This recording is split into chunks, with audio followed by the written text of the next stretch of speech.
ikhlas dan jujur. Pasien sehat puas dambaan kami, LSHS termasyur. Wujudkan karya serta prestasi, jangan bimbang dan ragu. Bekerja belajar sepenuh hati dan berdoa selalu.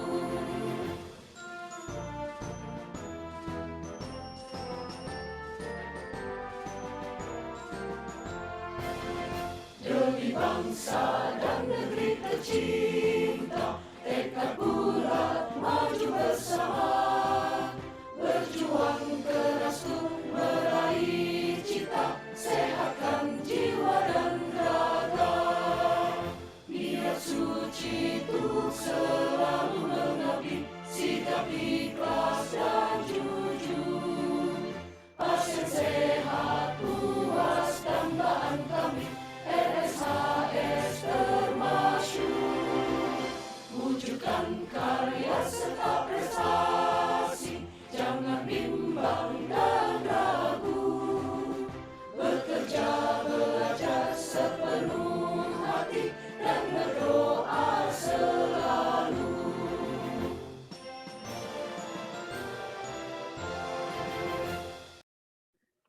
Bismillahirrahmanirrahim. Selamat sore, Juludin Sonten Sedayana. Assalamualaikum warahmatullahi wabarakatuh. Waalaikumsalam warahmatullahi wabarakatuh. Waalaikumsalam. Ya. Alhamdulillahirrahmanirrahim. Puja dan puji syukur kita panjatkan kehadirat Allah Subhanahu wa Ta'ala.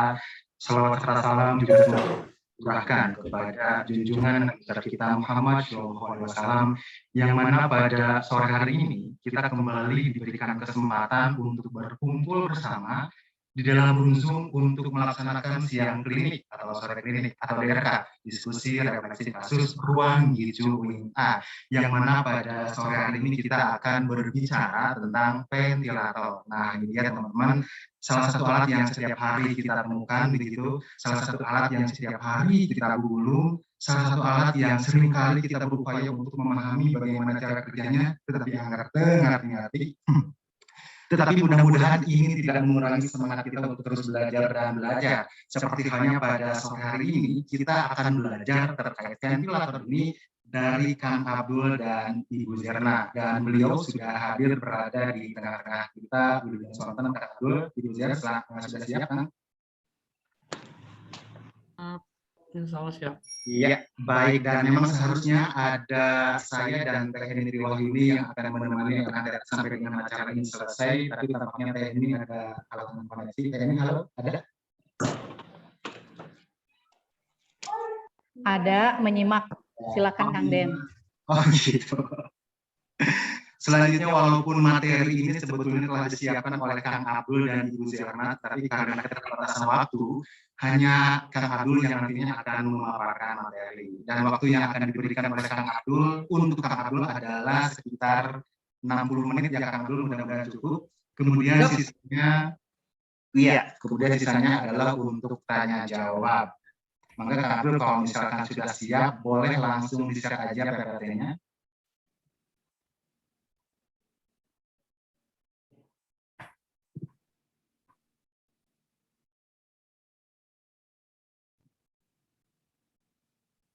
Udah? Belum kan?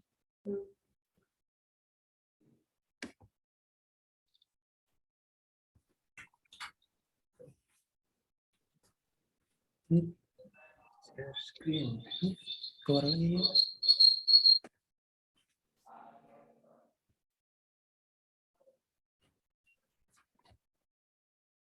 Masukkan di Zoom.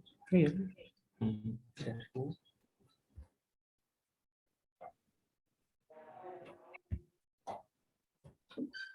Siapa sih? Hari dia. Gimana, Bang? Iya. Iya. Sambil menunggu Kang Abdul, bagaimana? Kang Denny, apa ada door prize hari ini? Iya. Bang Abdul sudah siap sepertinya Pak ini door prize. Mudah-mudahan nanti ada kejutan. Nanti kan kita baca. Iya. Kelihatan Oh, Ya, Assalamualaikum warahmatullahi wabarakatuh. Ya. Silakan Kang Abdul, Ya, semangat. ikan Warahmatullahi wabarakatuh. Ikan seperti ikan gabus, ikan lele ya. Lebih cepat, lebih bagus, tidak bertele-tele. Terima kasih ya pada host, terutama Kang Denny dan TNI yang telah memberikan kesempatan kepada kami, saya dan Bu Zerna, untuk menyampaikan bukan materi ya, sharing gitu ya. Sharing ilmu tentang ventilasi mekanik. Ini sebenarnya sih makanan kita sehari-hari, cuma merefresh, mengingatkan, berbagi ilmu yang penting.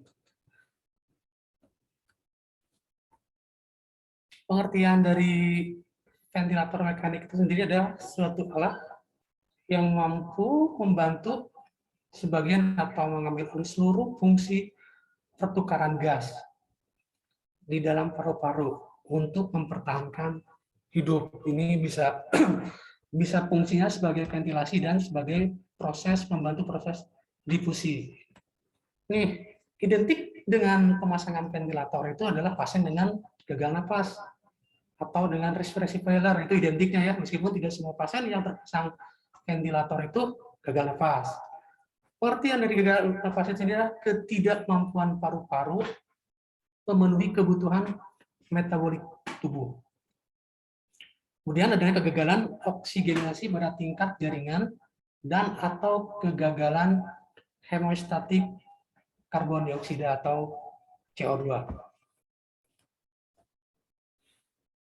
Adapun tujuan dari pemasangan ventilasi mekanik itu yang pertama adalah memperbaiki pertukaran gas yang biasa terjadi di alveolus. Itu fungsi yang utama. Kemudian untuk mengatasi distres sistem pernapasan itu sendiri. Yang ketiga adalah untuk kontrol eliminasi CO2. Karena fungsi dari ventilasi mekanik itu untuk mengeluarkan karbon dan masuk oksigen. Targetnya adalah memperbaiki oksigenasi atau VO2-nya, kemudian untuk membuang CO2 atau eliminasi CO2 dengan catatan tanpa menyebabkan kerusakan paru-paru. Ya, jangan sampai kasarnya itu ngotot, jor-joran, tidak polu tercapai, CO2-nya kebuang, akhir-akhirnya terjadi barotrauma atau polutrauma. Itu kan suatu hal yang jelek atau kita tidak inginkan. Ventilasi mekanik itu sendiri sebenarnya dibagi dua variabel yang penting. Yang pertama adalah kontrol dan support. Kalau dari pengertian kontrol itu sendiri semua berarti semua variabel mulai dari efficiency rate, tidal volume atau pressure-nya semua dikontrol dari mesin. Ini adalah pembagian secara kasar, secara besarnya itu. Kemudian ada support. Support itu variabelnya itu dibantu sebagian, ya tidak semuanya, ada bisa sebagian atau bisa sebagian besar dan sebagian dari mesin dan dari pasien itu sendiri. Ini kurva ventilasi ya, ventilasi mekanik. Mungkin semua juga udah sering kita lihat di ventilator ya. Nih, ini ada ekspirasi ini secara fisiologis yang bawah, yang atasnya adalah dari ventilator yang tingginya itu adalah Vapik. Kalau yang datar ke tengahnya itu adalah peak plateau.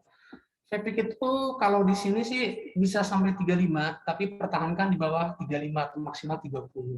Peak plateau itu jangan lebih dari 30. Nih, perbedaan ventilator perbandingan ventilator dan ventilasi. Kalau ventilasi itu proses maksud dari udara bebas atmosfer masuk ke alveolus. Kalau ventilator itu delivery-nya, mengantarkan oksigen atau gas dengan tekanan positif ke dalam paru-paru. Ini faktor yang harus diperhatikan adalah pertama ventilasi semenit atau menit volume. Didapat dari tidal volume dikali respirasi rate. Kemudian tidal volume itu sendiri didapat dari, kalau sekarang itu 6-8 ya. Kalau untuk pasien normal bisa sampai 10 cc per kilogram berat badan per Kemudian respirasi rate itu sebenarnya memang tergantung daripada kondisi pasien ya. Kalau yang pasien fisiologis normal bisa sampai 10 sampai 12. Kemudian yang mempengaruhi juga adalah komplain paru dan airway resistance. Indikasi gangguan ventilator itu, pasang ventilator ada gangguan ventilasi. Gangguan ventilasi seperti misalkan ada gangguan otot-otot muskulernya, kemudian ada penyakit muskuler, gangguan pusat pernapasannya, kemudian peningkatan resistensi jalan napas, seperti pasien yang POK seperti itu. Kemudian ada gangguan oksigenasi hipoksemia yang refrakter, kemudian pasien yang membutuhkan PIP untuk mencegah atrektasis, kemudian pasien yang WOB atau walk-up breathing. Adapun kepentingan lainnya adalah untuk menurunkan tekanan intrakranial. Biasanya ini dipengaruhi dari karbon dioksida atau CO2. Kemudian untuk mencegah atrektasis, menunjang ya untuk sebagai penunjang pasien yang membutuhkan sedasi atau pembuatan.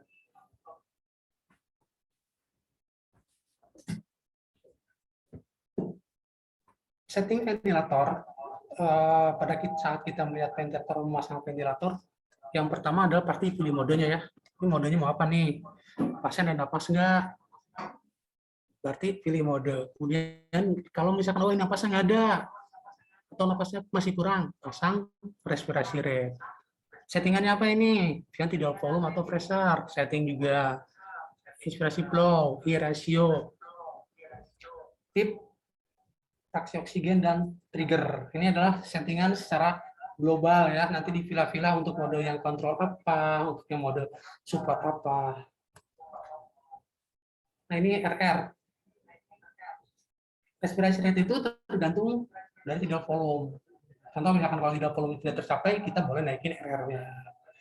Atau adanya kelainan paru-paru dan target COP/CO2. Misalkan dengan PCO2-nya tinggi, bisa aja RR-nya lebih dari normal, lebih dari 12, bisa sampai 20 atau bisa sampai 30.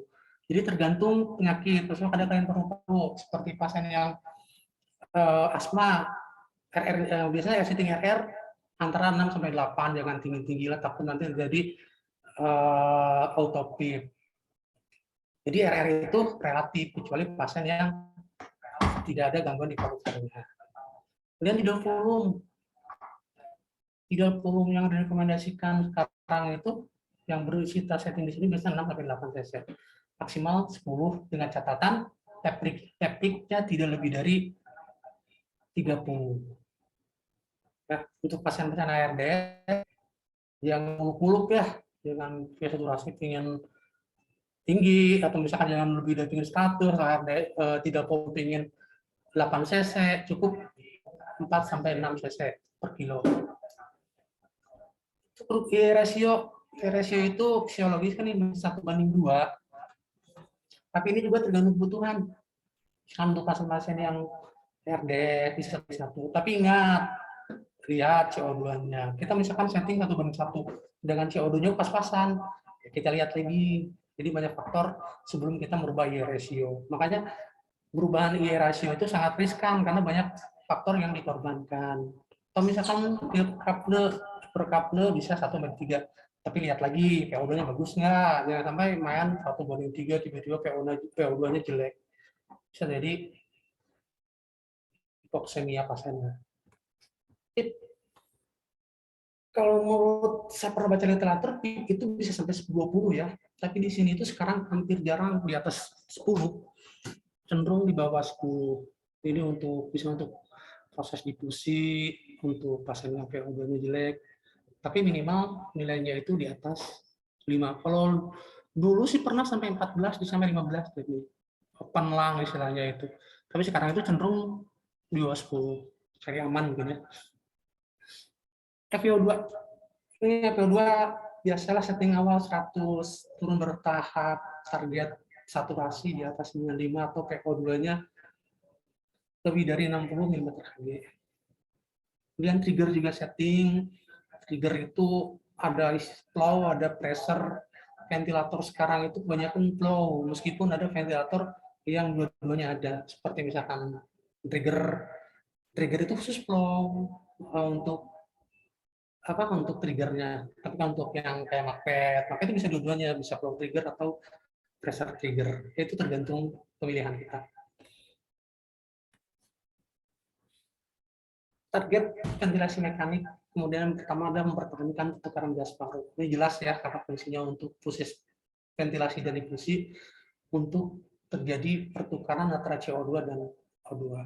Kemudian meminimalkan risiko cedera paru atau lanjuri, kemudian mengurangi beban kerja pernapasan, atau percuma dong pasien karena pasang ventilator kalau WOB masih ada, berarti itu kan tidak pas settingannya, tidak target ventilasinya tidak tercapai, tidak tercapai untuk target ventilatornya, dan menormalkan gas darah dan pasien bernapas dengan nyaman.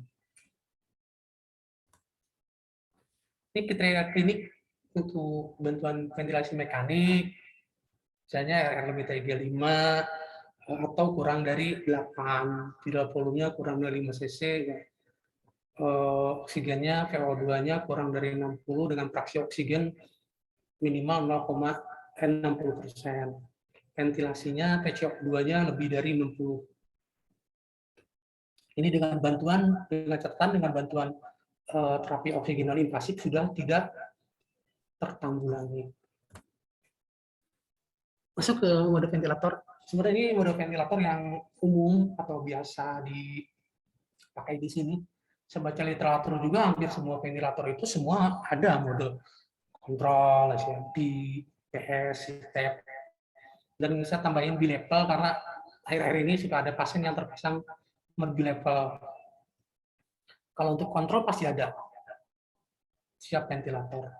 Kemudian untuk bilevel juga tidak semua ventilator punya, kalaupun ada settingannya beda-beda tipis lah. Masuk ke ini kontrol mode atau CMP. Ini otomatis namanya kontrol, pasien harus tidak punya napas. Kalaupun ada napas, pasien napasnya dihilangkan.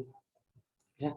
Contoh misalkan pasien yang pasif bernapas, sebagai pasien yang DBS, MD, atau pasien yang ada penyakit saraf pusat, penekanan pusat pernapasan, atau pasien yang mendapat obat relaksan. Kemudian semua parameter pernapasan ditentukan oleh mesin. Jelas ya, dari RR namanya kontrol, tidak volume atau pressure kontrolnya, atau air ratio. Untuk CMP itu dibagi dua, volume control atau VC, ini ada vital, tidak volumenya disetting kita sesuai keinginan kita, lihat di berat badan. Ya, kemudian ini tekan di dalam volume control itu, volumenya itu stabil, konstan, sesuai dengan settingan. Tapi tekanan di intra jalan napasnya bervariasi. Jadi inspirasinya itu diakhiri setelah tidal volume tercapai. Misalkan setting 500. Kalau pasien tidal volume belum tercapai 500, mesin tidak akan mengakhiri proses inspirasi itu sendiri. Mesin tidak mau tahu kondisi jalan napas, kondisi paru-paru seperti apa, makanya dia ngasih tidal volume 500, seandainya settingan 500. Jadi volumenya konstan. Kalau misalkan ada sumbatan jalan ada slam, ada seket, dia akan naikin tekanannya untuk mencapai volume yang diinginkan, yang setting kita. Contoh misalkan ada slam, volume 500, volume masuk 500, baru 300, ya udah dia akan mendorong dengan kekuatan dia supaya volumenya tercapai. Makanya untuk yang volume kontrol itu rekomendasikannya itu paru-parunya benar-benar bagus. Nah, tidak ada gangguan di intrapulmonal. Yang pressure control itu tidak volumenya tidak bervariasi. Kenapa? Karena ya yang settingnya pressure-nya bukan volumenya, cuma tekanan jalan napasnya sesuai dengan setting. Ini inspirasi diakhiri setelah pressure tercapai. Contoh misalkan pressure-nya 20, ya udah sebelum nyampe tekanan sampai 20, mesin tidak akan berhenti. Tekanan pasti konstan 20, tidak volumenya dihasilkan, mesin tidak pikirin dia mau ngisi berapa atau berapa, ya bodoh, penting aku ngasih pressure 20. Biasanya berbanding lurus antara semakin tinggi pressure semakin tinggi volume yang dihasilkan. Parameter setting ini ya, ada RR, namanya kontrol ya, jelas RR, ada volume untuk volume control, IPL, inspirasi atau pressure control untuk yang mode pressure control, I ratio, PIP, fraksi oksigen. Nah ini gambarannya, ini konstan ya, misalkan kalau kita setting 12 kali per menit, dia tiap 5 detik dia akan ngasih nafas. Terus misalkan ngasih 500, udah 500. Mesin nggak mau tahu masih ada punya bisa napas atau tidak, tetap dia ngasih setiap 5 detik. Kalau settingan 12. Jadi ini benar-benar pasien tidak punya napas atau napasnya dihilangkan. Nih. Ini assist control. Sebenarnya hampir sama dengan yang tadi. Sekarang itu ventilator itu hampir semua mode itu untuk kontrol itu assist control. Ada istilah PAC, pressure assist control, VAC, volume assist control. Tapi ada juga ventilator yang dia memiliki mode yang terpisah antara CMT, volume control murni, dan assist control. Yang saya lihat tuh yang punyanya Bella Vista. Bella Vista itu terpisah. Oh ini volume control, yang ini assist control. Dia tombolnya beda gitu. Padahal yang bedain cuma trigger doang. Ya, kalau yang assist control ada trigger, kalau yang CMP yang tadi kontrol murni tidak ada trigger. Semua itu. Nah ini ya, yang ke bawah itu triggernya, setting trigger itu terserah kita tadi mau flow atau pressure. Kemudian yang ke bawah itu ada usaha nafas dari pasien. Nah ini asisnya. Kalau lihat dari display ventilator. Sekarang SMP itu synchronized intermittent mandatory ventilator. Jadi namanya mandatory itu ngasih mandat wajib. Jadi mesin wajib ngasih napas sesuai dengan setting. Sebenarnya hampir mirip-mirip dengan CMP. Cuma kalau ini pasien diberi kesempatan untuk bernapas sendiri. Pas napas sendirinya biasanya digabungkan dengan pressure support. Sekarang itu yang saya lihat itu tidak ada SMP yang murni, punya mode SMP top gitu.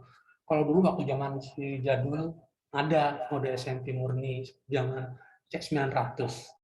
Sekarang itu pasti SMP itu digabungin dengan support entah itu SMP volume ataupun SMP pressure, pasti ada supportnya. Itu untuk membantu pas napas kontak. Ini parameter yang setting ya, ini tambahannya cuma pressure support aja untuk mode volume. Berarti kalau SMP volume berarti di dalam volume di setting. Kalau untuk mode yang pressure control berarti IPL-nya atau PC-nya atau inspirasinya di setting. Itu yang bedain. Plus PS. Ini yang kecil-kecilnya adalah PS, yang gede-gedenya settingan dari mesin. Kalau pressure support, namanya pressure support, pasien pasti udah punya napas sendiri, udah napas spontan. Udah napas spontan, mesin cuma ngasih tekanan dan ngasih pressure. Semua RR dari pasien, RR mau 10, mau 20, semua dari pasien. Settingan RPS 10 berarti mesin ngasih tekanan sampai 10, RR-nya dari pasien. Tidak volumenya tergantung dari pressure yang diberikan. Tadi yang bilang semakin tinggi pressure semakin tinggi volume. Parameter yang setting ya PS atau PSP atau belum ada ASB sama mawon ya, atau PSP ya sama aja. PIP, fraksi oksigen dan trigger. Ini gambarannya ya. Nah. Ini continuous positive airway pressure CPAP, ini mode yang paling minimal setelah pasien mode yang paling minim lah, pasien mesin cuma ngasih PIP doang. Ini ada gambar tambahan dikit, bilevel, BOPEP atau BIFAN, sebenarnya tiap ventilator sekarang ada sih, cuma beda istilah. Untuk bilevel mungkin ada di Engstrom, BOPEP ada di merek mana gitu. BIFAN itu ada di Nokia. Settingan juga ini sebenarnya hampir sama dengan SMP. Malahan ada yang bilang bilevel atau BOPEP dengan PRT itu mirip-mirip, itu bilang itu SMP Advance. Ya, kan ya settingannya mirip-mirip dengan SMP, cuma beda-beda dikit. Bilevel adalah SMP yang diberikan secara intermiten dan sesuai dengan inspirasi pasien. Pada saat mesin memberikan inspirasi, pasien diberikan kesempatan untuk bernapas spontan. Jadi kuncinya itu pada saat mesin ngasih napas, misalkan persennya 15. Nah, di saat kasih 15, apabila pasien ada usaha napas, dia dibiarkan untuk pasiennya itu bernapas. Kalau untuk SMP kan dikunci ya, misalkan settingan 15 untuk pressure-nya, udah pasien tidak bisa bernapas, kunci sampai 15. Kalau ini untuk di level ini di saat mesin ngasih tekanan 15, silahkan kalau ada pasien ada usaha napas meskipun mesin lagi memberikan napas. Ya, jadi istilahnya dibilang itu ada istilah napas panjang lah. Jadi mesin saat ngasih napas, itu.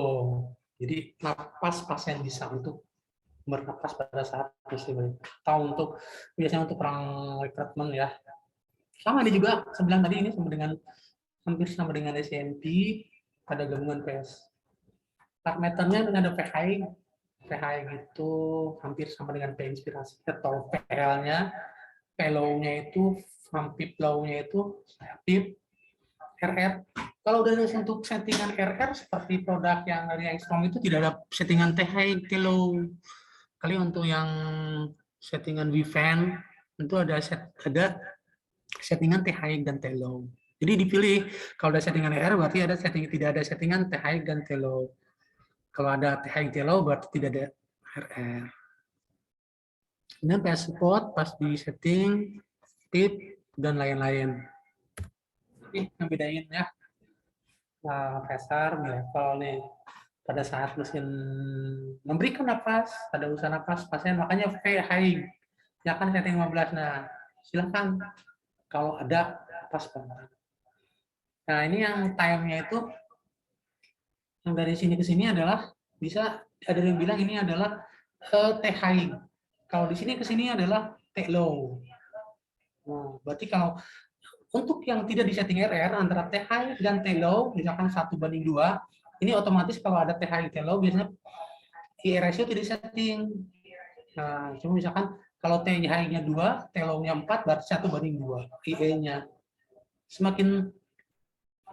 Semakin tinggi THI dan T-low, semakin sedikit RR yang disetting. Contoh misalkan di sini 2, ini T-low-nya, THI-nya 2, T-low-nya 4, berarti 2 tambah 4, 6. Berarti dalam 1 menit mesin ngasih napas 10 kali. Kalau tidak ada settingan RR. Itu untuk khusus ventilator yang kalau yang di level mah ada sih, ada settingan RR yang saya lihat. Jadi nggak ada settingan THI. Jadi tiap ventilator itu punya ciri khas ya. Mungkin mereka punya hak paten atau gimana saya nggak ngerti ya. Itu urusan mereka. Tapi yang penting kita tahu prinsip bahwa ini bilevel, ini GoPep, ini APRV hampir mirip. Kemudian pemantauan dan perawatan. Pertama monitoring ventilator, kemudian cek faktor mekaniknya, pemantauan dan perawatan pasien. Nih, faktor mekanik kayak kabel ya, pastikan sumbernya dari UPS. Namanya ventilator itu 24 jam ya. Contoh kasusnya kemarin yang 4 tahun. Dia sekian 4 tahun itu cuma ganti ventilator cuma seingat saya 2 kali atau 3 kali. Bahwa itu ventilator benar-benar handal ya. Makanya listriknya juga harus benar simpan di UPS biar tidak mati kalau PLN-nya mati gitu malah. Kemudian tekanan gasnya sentral dicek karena sering juga ada tiba-tiba low pressure. Itu faktor dari gas sentral. Meskipun ada ventilator sekarang itu banyak yang pakai udah terpasang dari kompresornya. Kemudian lubrifikasinya itu penting banget ya. Meskipun cuma gelintir itu kan sekarang itu kita semakin kesini itu semakin pakai yang HMEF ya. Jarang kita pakai yang humidifier yang ada airnya. Cek minimal 1-4 jam untuk yang depan. Yang belakang juga yang di ekspirasi, di ujung ekspirasi juga cek. Itu pernah kejadian pasien sesak speknya naik, ternyata yang ujungnya udah banyak tumpukan garam bekas nebulisasi.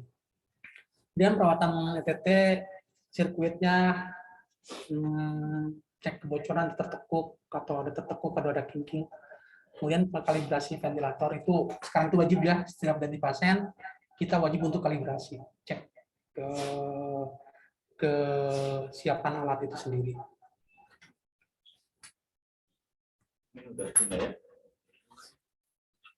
Kemudian monitoring ventilator, parameternya frekuensi napas, cek misalkan napas dari mesin settingan berapa sih?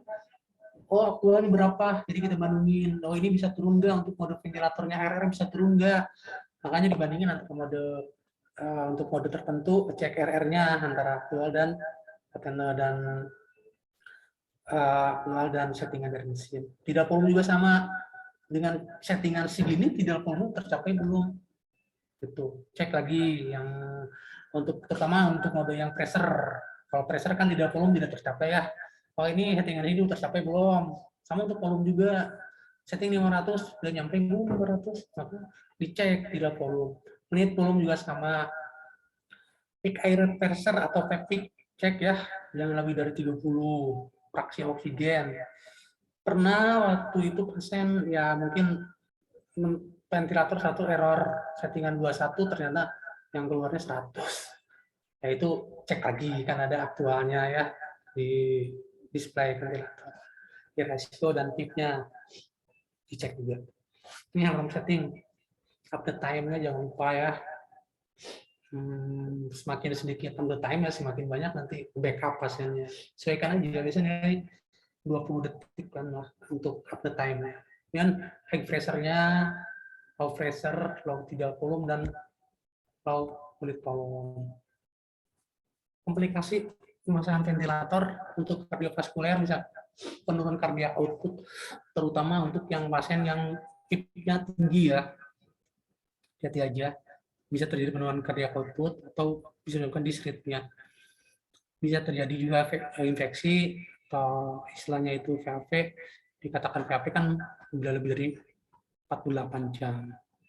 Kalau itu sebelumnya udah ada infeksi ya bukan dari VAP. Kemudian komplikasi bisa dari efek pemasangan, misalnya head atau dim daerah laring, dan komplikasi pulmoner. Ini komplikasi pulmoner, trauma, rektasis, kerusakan trachea, oksigen toksik, misalnya dari fraksi oksigen, gangguan winning atau penyapihan, hiperkapne dan hipokapne itu biasanya settingannya yang kurang tepat.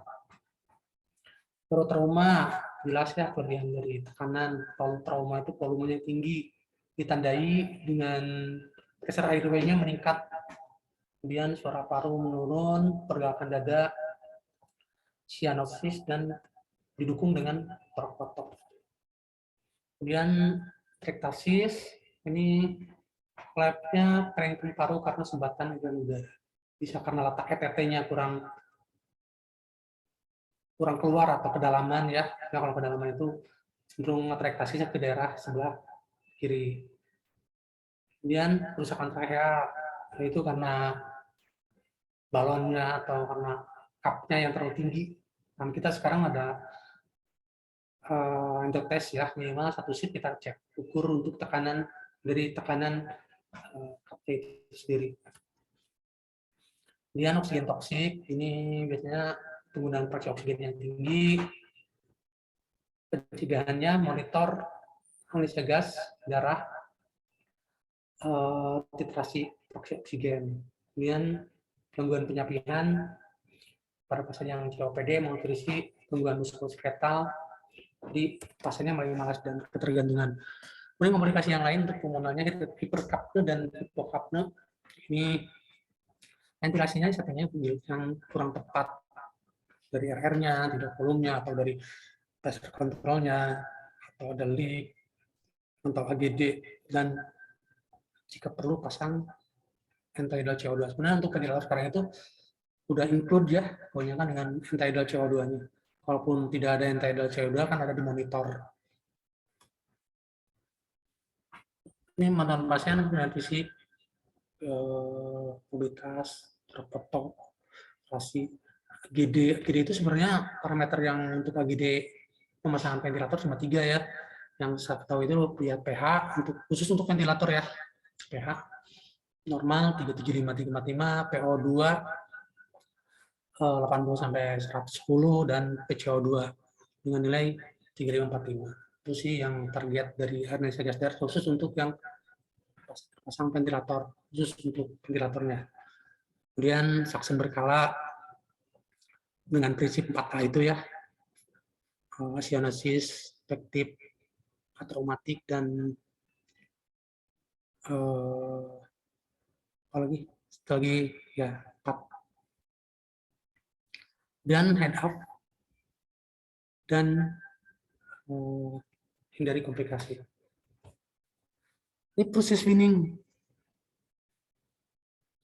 Winning itu proses penyampaian atau pengurangan bantuan ventilasi mekanik secara bertahap sampai dengan pasien mampu bernapas sendiri atau spontan. Beda ini antara winning dengan intubasi. Syarat-syaratnya penyebab gagal napas sudah teratasi. Jangan ada pneumonia sudah teratasi. Pneumonia PO2 lebih dari 60 dengan fraksi oksigen 40%, kurang atau sampai dengan 40%, dan PIP 5 ml/Hg. Kemudian tanda vital, tensi, dan kurang dari sistolnya kurang dari 180, atau lebih dari 90, heart rate-nya kurang dari 140. Kemudian vektor weight normal, temperaturnya kurang dari 38 derajat Celcius, nutrisinya bagus, dan berarti GIT-nya benar, tidak gagal organ mayor, dan RSDI kurang dari 105. Ini proses winning, indikator yang harus dilihat ya.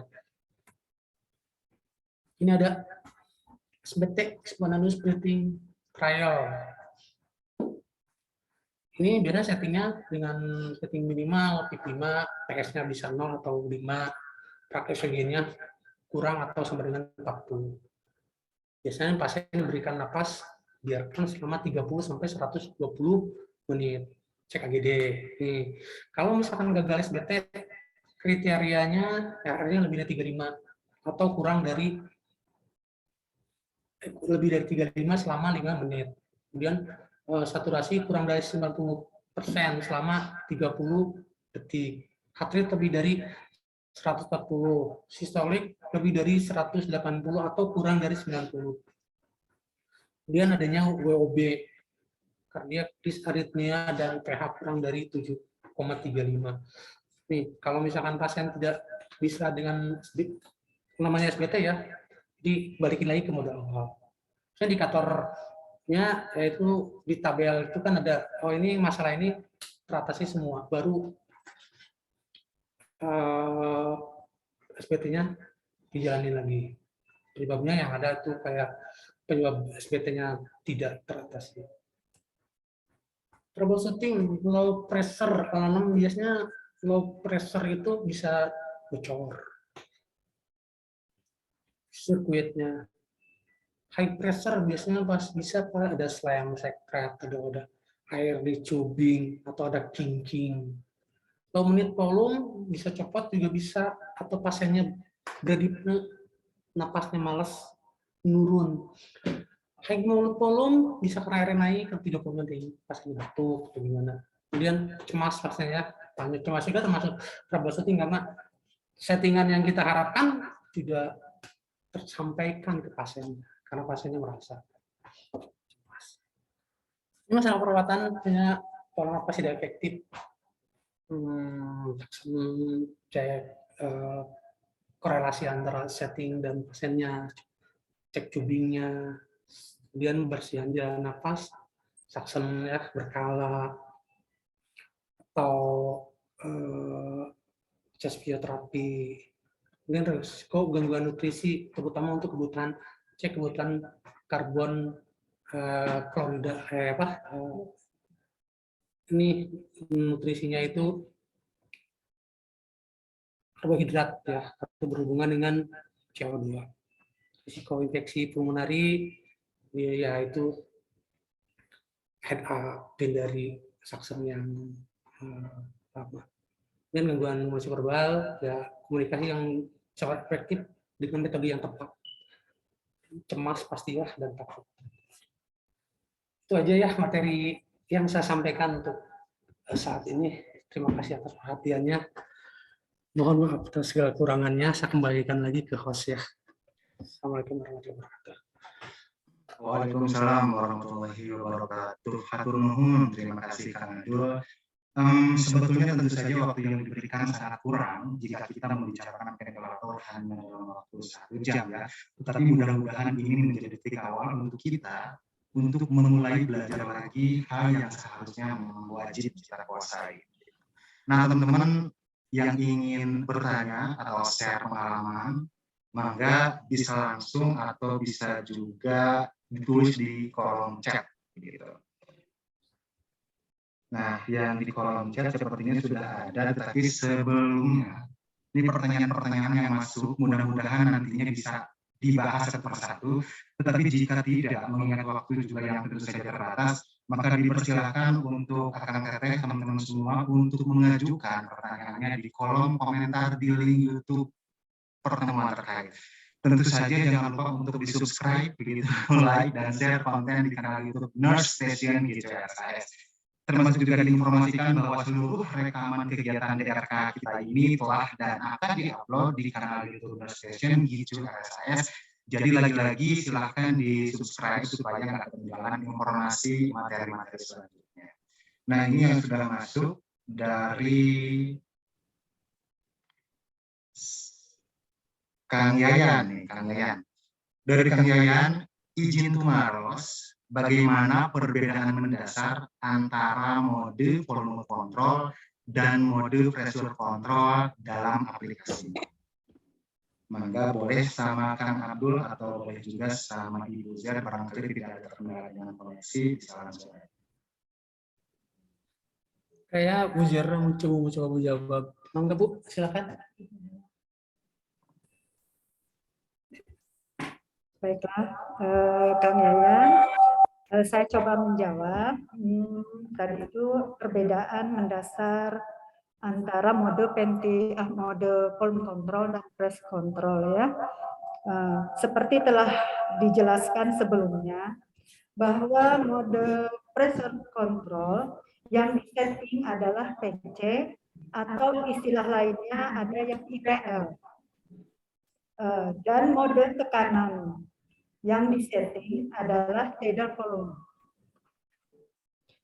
Nah, implikasi yang bagaimana dipraktikkan sehari-hari adalah bila mode pressure control adalah setiap siklus pernapasan, tekanan puncak di jalan napas akan relatif dipertahankan. Nilainya antara penjumlahan berapa PC dari PIP yang telah disetting. Namun, konsekuensinya adalah menghasilkan volume tidal yang berubah-ubah atau fluktuatif sesuai kondisi yang terjadi pada pasien. Begitu pula sebaliknya, pada mode volume control yang akan dipertahankan dalam siklus pernapasan adalah volume tidal sesuai yang telah disetting, namun akan menghasilkan tekanan puncak pernapasan yang fluktuatif sesuai dengan kondisi pasien. Begitu. Iya, terima kasih Ibu Zara. Kang Yayan, bagaimana? Tampaknya sih sebelumnya sudah sangat jelas dijelaskan sama Ibu Zara ya. Iya, Kang Yayan. Baik, kalau masih ada boleh ditulis di kolom chat room Zoom. Kemudian selanjutnya ada dari Kang Budi Wahidin. Assalamualaikum, target ventilator itu tergantung dari berat badan. Nah, yang dimaksud berat badan di sini apakah berat badan ideal atau berat badan aktual? Kemudian kalau misalkan berat badan aktual yang dipakai, alasannya itu kenapa? Nah, mangga Kang Abdul atau Ibu Zer ditanggapi boleh. Kalau melihat dari ventilator sekarang itu cenderung sekarang itu pakainya tinggi badan ya. Coba begitu kita lihat setting buka, kita menyarankan masukkan berat badan tinggi badan, bukan berat badan. Karena logikanya gini, berat badan dengan berat badan Contoh misalnya obesitas, pasien berat badan 130. Itu udah kali 6, itu kalau 30-nya kali 6 udah berapa? Yakin itu mampu paru-parunya menahan volume segitu gedenya.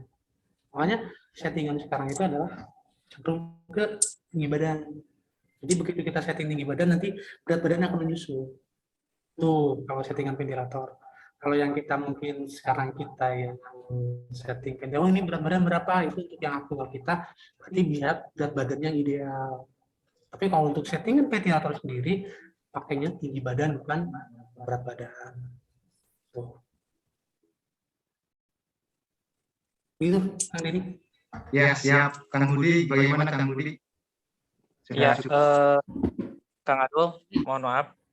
Kan menarik perkataan Kang Adul tentang berat badan yang obesitas. Memang saya menanggapi ini tentang obesitas karena banyak setting-setting yang obesitas itu ketika kita settingnya tinggi badan di sananya, cuman ketika kelihatan tidal volume yang keluar di setting ventilator itu yang memang setting ventilator yang aktual. Apakah memang kita tetap penganut yang berat badan ideal atau memang ada alasan khusus, maksudnya yang mendasari ketika pasien obesitas dia tetap ngejarnya 6 sampai kali 8 kali berat badan aktual? Apakah memang ada alasan khusus atau memang kita tetap target yang berat badan ideal? Karena yang dilihat di lapangan banyak yang di setting itu adalah berat badan aktual yang dikejarnya, bukan berat badan ideal. Takutnya saya mungkin ada miss ilmu atau memang ada alasan khususnya gitu, ada ilmu baru yang memang harus ngejar dari berat badan idealnya, aktualnya maksudnya gitu. Makasih.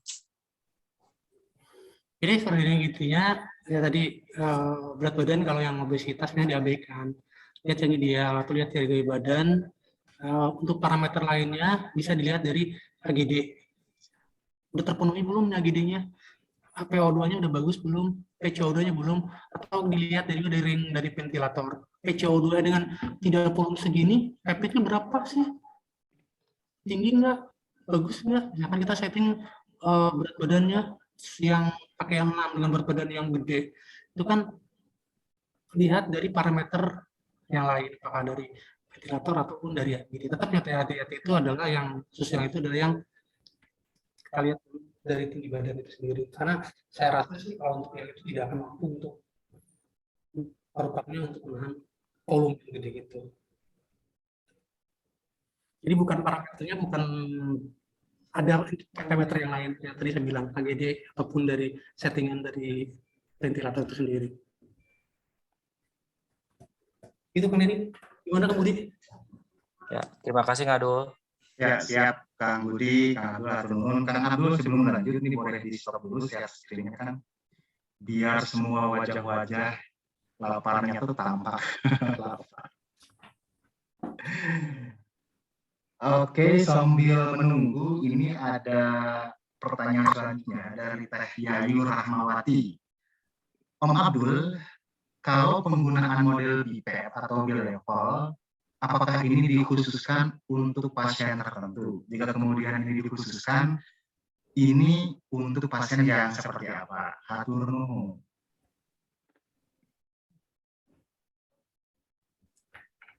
Terima kasih Yayu. Terima kasih ya. Jadi apa ya? Bilevel. Sebenarnya bilevel itu bilevel berarti pressure ya. Kebanyakan sekarang itu pressure bilevel. Ini biasanya para pasien-pasien yang ada gangguan intrapulmoner. Ya, bilevel itu sebenarnya sih yang saya bilang adalah mode dari apa? Yang akan ini untuk rang rekrutmen ya. Hampir sama dengan mode-mode yang lain. Cuma kelebihannya tadi itu rang rekrutmen khusus untuk bilevel itu. Di sini juga jangan pakai ya, kecuali mungkin konsulen yang lain ada di pakai sebelah dia hampir fanatik sama bilevel atau BPAP gitu ya. Itu untuk rang rekrutmen, terutama untuk gangguan yang di intrapulmoner. Itu aja. Gimana? Teh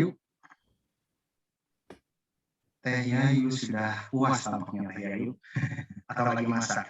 Baik, kalau enggak, di sini sebetulnya masih banyak beberapa pertanyaan untuk pertanyaan-pertanyaan yang nanti belum terjawab karena waktunya memang tidak banyak, boleh nanti dilanjutkan di kolom komentar di YouTube materi terkait begitu ya. Di sini coba saya satu lagi yang terakhir dari Kang Rahman. Assalamualaikum, izin bertanya, pengertian dari trigger pada mode support itu apa Kang? Kemudian pengertian trigger dengan flow 2,0 liter per jam. Nah, dengan pengertian trigger dengan flow 0,6 liter per jam itu seperti apa? Atau paham nggak ya pertanyaannya? Kemudian pengertian trigger dengan flow 2 liter per jam dengan pengertian trigger dengan flow 0,6 liter per jam itu seperti apa? Oh begitu. Oke, Kang Abdul, mangga apakah bisa langsung ditanggapi Kang? Trigger pada PS ya, pada support ya. Sebenarnya trigger pada pressure juga sama sih seperti dengan pada mode yang lainnya, mode kontrol. Jadi untuk rangsang, jadi untuk membuka katup inspirasi atau untuk katup inspirasi seperti itu. Kan ada trigger itu ada malah untuk ventilator itu ada settingan PTS.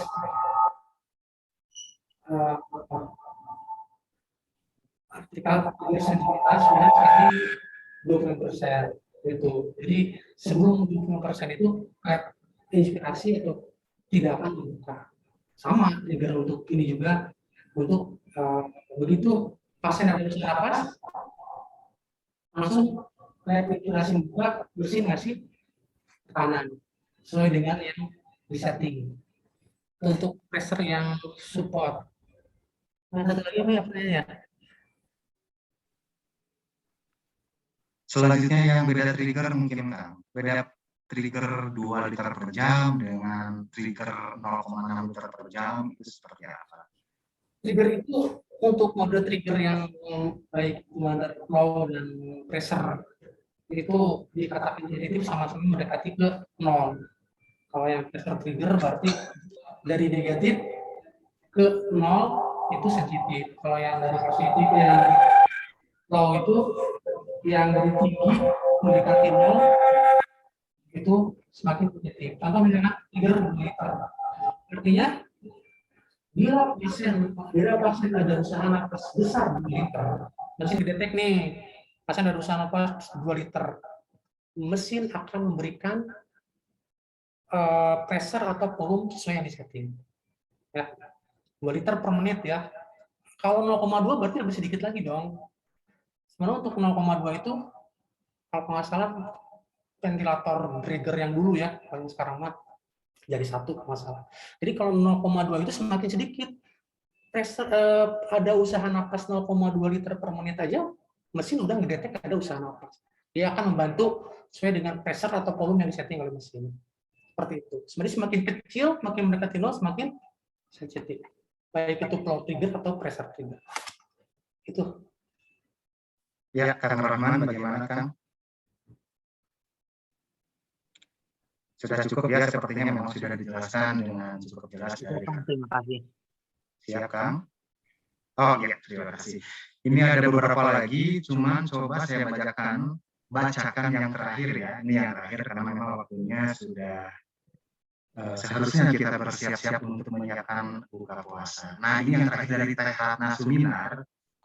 Assalamualaikum, izin bertanya, saya pernah melihat salah satu kasus yang rasanya setting ventilatornya udah maksimal gitu ya, tetapi saturasi oksigen kenapa nggak naik-naik? Nah, kira-kira apa penyebabnya dan apa yang harus kita lakukan sebagai seorang perawat mungkin begitu ya, karena maka barangkali bisa ditanggapi boleh sama Kang Abdul atau juga sama Ibu Zerna.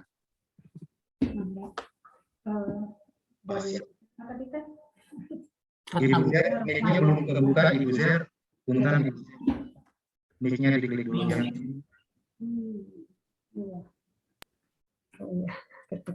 Ya, baiklah. Saya coba menjawab ya. Tadi itu apa ya? Kita tahu bahwa ventilator itu berfungsi untuk mengganti atau membantu fungsi ventilasi paru-paru. Ingat hanya ventilasi paru-paru saja. Ya. Sementara kita tahu bahwa proses respirasi tidak hanya berhenti di ventilasi, tetapi berlanjut ke tahap difusi. Setelah difusi akan berlanjut ke transportasi. Setelah transportasi akan berlanjut ke perfusi. Nah, tentu dari serangkaian proses ini tidak bisa hanya salah satu saja yang jalan, tetapi harus semuanya berjalan dengan baik untuk menghasilkan status oksigen yang sesuai. Kembali ke pertanyaannya, jika ventilasi sudah baik, misal kita sudah saksen, bersihan jalan napas sudah oke, setting ventilator juga sudah oke, maka kita harus bertanya bagaimana ini dengan difusinya. Misal, apakah ada tanda-tanda edem paru? Karena edem paru tentu akan mengganggu proses difusi. Kemudian selanjutnya transportasi. Di sini kita lihat apa saja yang terlibat. Misalnya berapakah HB-nya? Tentu kita tahu ya bahwa HB salah satu untuk mengikat oksigen dan mengedarkan ke seluruh tubuh. Nah, kalau sang pengedar ini tidak ada, tentu oksigen tidak akan sampai ke seluruh jaringan tubuh. Dan seterusnya, sampai dengan proses perfusi di tingkat seluler. Ya. Jadi, yang mesti kita lakukan, tentu yang pertama kita harus paham dulu bagaimana proses respirasi. Kemudian kita lakukan pengkajian komprehensif berdasarkan proses-proses yang tadi dijelaskan. Begitu, Teh Ratna. Jadi intinya harus lihat tuh jangan satu faktor ya. Kayak dari ventilasinya sudah benar teratasi, cek lagi yang lainnya. Kan proses respirasi itu ada 4, kayak ventilasi, difusi, udah diambil alih oleh ventilator. Lihat dong, transportasi dan difusinya dan perfusinya seperti itu. Ya, sudah sangat mantap ditanggapi sama Kang Rahman ya, karena apakah sudah jelas? Sudah jelas pastinya. Dan kalau saya lihat di sini ada Ibu Titin udah Selatan, barangkali ada tanggapan Ibu. Ada tambahan atau ada tanggapan? Terima kasih Kang Deni. Ya. Terima kasih Kang Abdul, Bu Jerna. Sepertinya sudah harus cukup rasanya ya. Jadi kalau membahas kalau sudah yang dari tadi ya. Jadi nanti mungkin lain kali kita coba lagi untuk ventilator ini. Karena ventilator ini tidak cukup hanya satu kali, nanti kita ulang-ulang ya.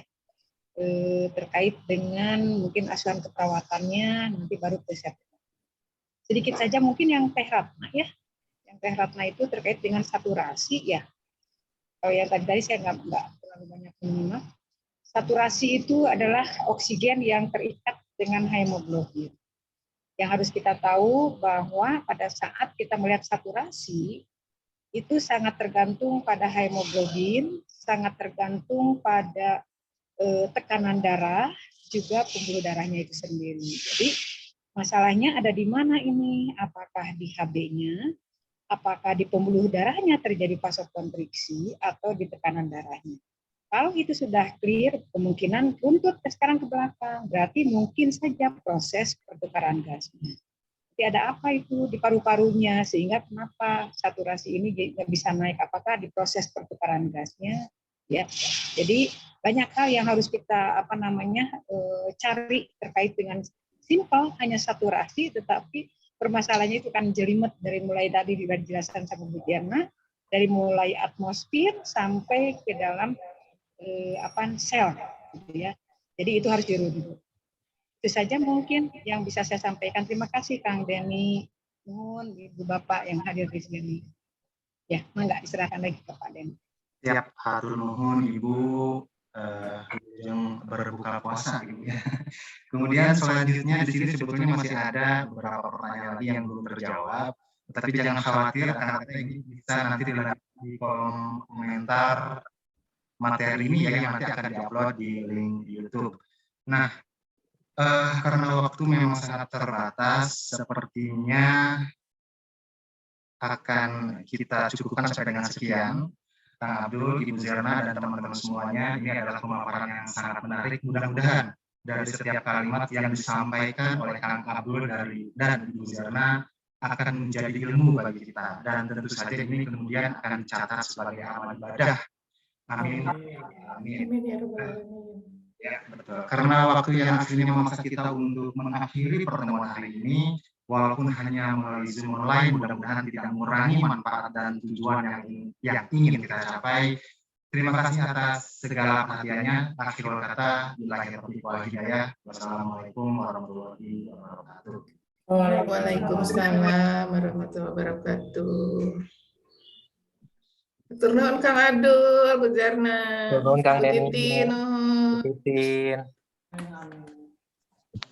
Terima Tur nuhun kasih Sadayana. Kang Abdul.